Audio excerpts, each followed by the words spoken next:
माझ्यासारखं होतंय. अक्षरशः डोळ्यात माश्रू येत आहेत पण कंट्रोल करते. आता इथे बसलेल्यांपैकी माझे विद्यार्थी किती जण आहेत हात वरती करा बरं.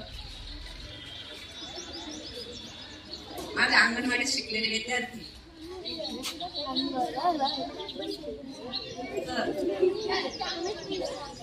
मी जे बोलते ते सर्वांना मनापासून ऐकायचंय ना.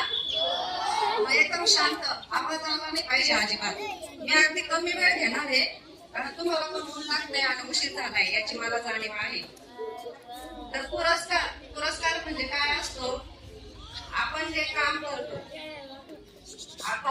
करतो समाजासाठी आणि ते पण निस्वार्थ भावनेने, प्रामाणिकपणे, इमानदारीने, जबाबदारीने आणि कुठल्याच फळाची किंवा कुणी आपल्याला मोठेपणा दे, कुणी आपलं कौतुक करेल या भावना मनात न ठेवता जेव्हा आपण एखादं काम अतिशय निर्मळ अंतःकरणाने करतो इतरांसाठी, तेव्हा आपल्याला जो पुरस्कार प्राप्त होतो, आपल्या कामाची पावती आपल्याला दिली जाते.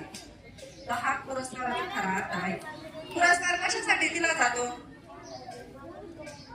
पुरस्कार याच्यासाठी दिला जातो पहिली हेच काम यांनी अतिशय चांगल्या पद्धतीने पुढे भविष्य काळामध्ये सुद्धा चालू ठेवावं. पुरस्काराने माणसाला काम करण्याची ऊर्जा मिळते, प्रोत्साहन मिळते आणि अधिक आनंदाने ते काम आपण करू लागतो.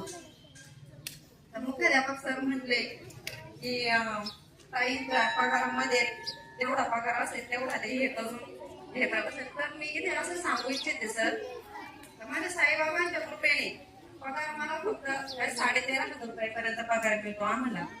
परंतु कोरोना काळ असं होता आपल्या सर्वांसाठी. कोणाचे घराचे घर उद्ध्वस्त झाले, कोणाचे आयुष्य उद्ध्वस्त झाले, सगळं काय गेलं. तसं माझं या कोरोना काळ सर्व गेलं सर. माझं आयुष्य उद्ध्वस्त झालं. गावकऱ्यांनी या गोष्टीची जाणीव असेल. अक्षरशः मला स्वतःच घर नाही किंवा मी जे म्हणते की मी तिथे उभी आहे एवढी सुद्धा जागा या पृथ्वीच्या भूतलावर आज माझ्या नावाची नाही किंवा माझी स्वतःची नाही. परंतु असंच मग मी बाबांना प्रश्न विचारला. बाबांची भक्ती माझ्या मनात पहिल्यापासून आहे.